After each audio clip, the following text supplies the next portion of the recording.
Hello guys, DJ Aaron here. I am doing a normal video because in the last video I did, it was like the last video on the SDP crap, and this is not what this video is going to be about. This video is going to be about adding the Sony turntable back into the setup temporarily. Now some of you might think, oh, this is a cheap crappy turntable, and it is not that good of a turntable. Well, I've been watching some of V Westlife's videos, and I noticed that even these cheap turntables are still pretty good as far as tracking weight and anti-skating goes. Now, lucky for this turntable, I can check and see what the tracking force is. Since the tone arm does have quite a bit of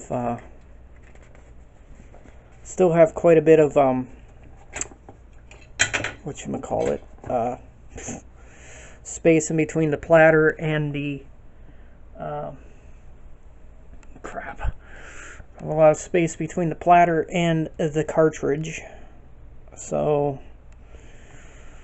we're gonna weigh this thing and we're gonna see exactly what the tracking force is. So it's all zero now. I'm gonna show you guys in the next clip. Okay, this is a tracking force gauge scale. What this does is it allows you to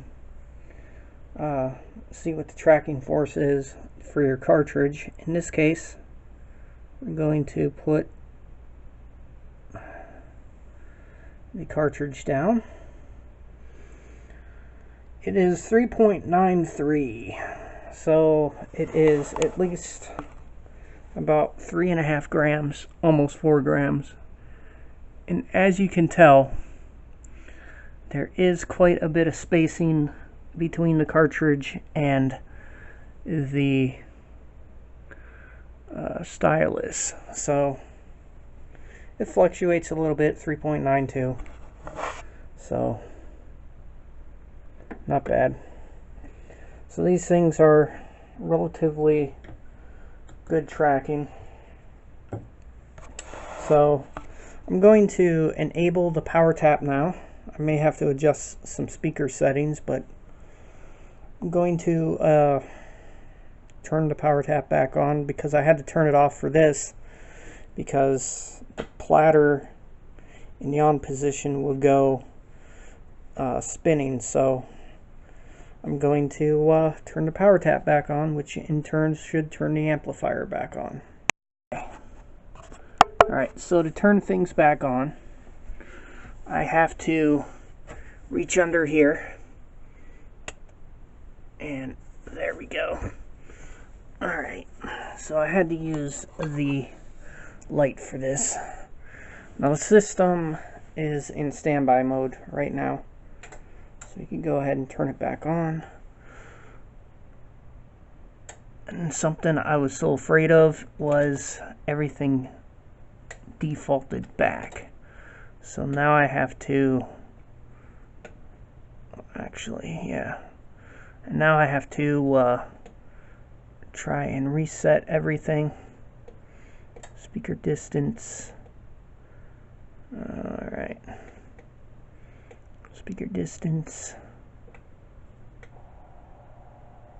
Right surround. Left surround.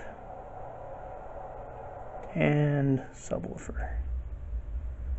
We'll worry about the subwoofer later. But it defaulted back. And yeah. So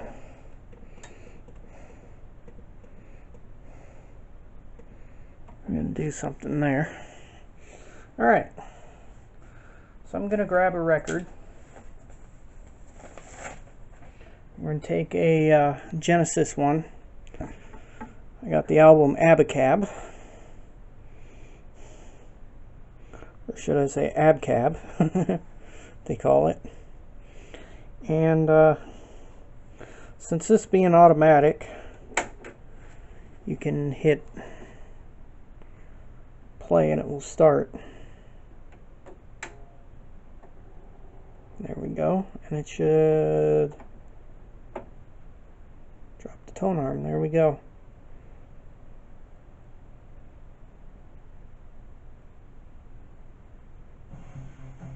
There we go.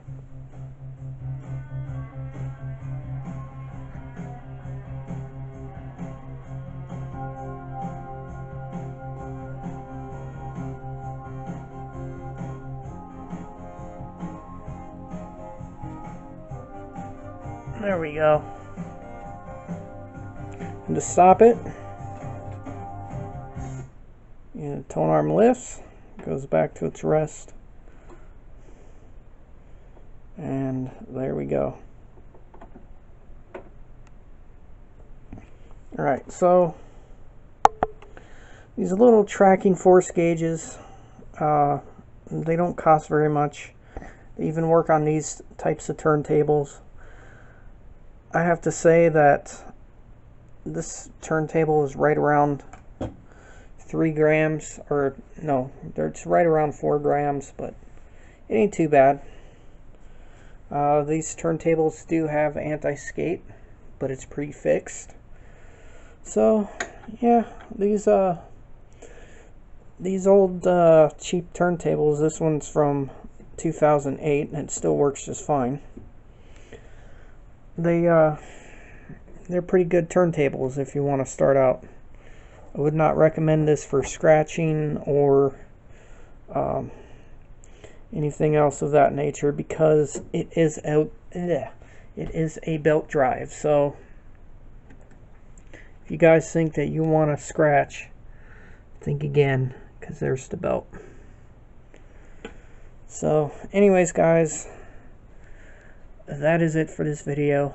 Peace out, and practice and enjoy.